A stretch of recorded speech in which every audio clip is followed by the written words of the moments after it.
আগামীতে কোনোদিন হয়তো আমাদের শুনতে হবে জামায়াতে ইসলাম এই দেশের স্বাধীনতার পক্ষে যুদ্ধ করেছিলেন, এই কথাও হয়তো আমাদের শুনতে হইতে পারে। বাংলাদেশে আজকে নতুন করে মুক্তিযুদ্ধের ইতিহাস বলা শুরু হয়েছে। একটি দল বাংলাদেশ জামায়াতে ইসলামী, যারা স্বাধীনতার বিরোধিতা করেছিল এই দেশের, তারা এখন মুক্তিযুদ্ধের ইতিহাস বর্ণনা করা শুরু করেছে। গতকালকে সেই দলের আমির সাহেব বলেছেন এই দেশের স্বাধীনতার ঘোষণা নাকি রাষ্ট্রপতি, শহীদ রাষ্ট্রপতি জিয়াউর রহমান দেয় নাই, তৎকালীন মেজর জিয়া দেয় নাই, কর্নেল অলি সাহেব নাকি দিয়েছে।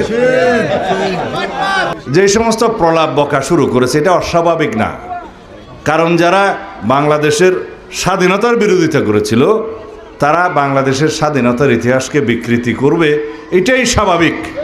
বাংলাদেশের মানুষ জানে আজকে তারা যে নবরূপে নিজেদেরকে মুক্তিযোদ্ধার দল হিসেবে প্রতিষ্ঠা করতে চায়, সেটা একটা প্রতারণা, ধোঁকাবাজি।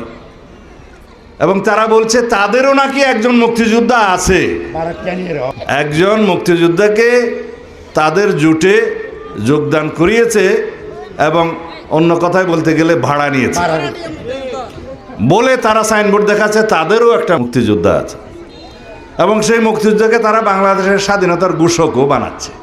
এদেশের মুক্তিযোদ্ধারা সেটা অবশ্যই মেনে নেবে না এবং তারা প্রতিবাদ জানাবে, আমি বিশ্বাস করি।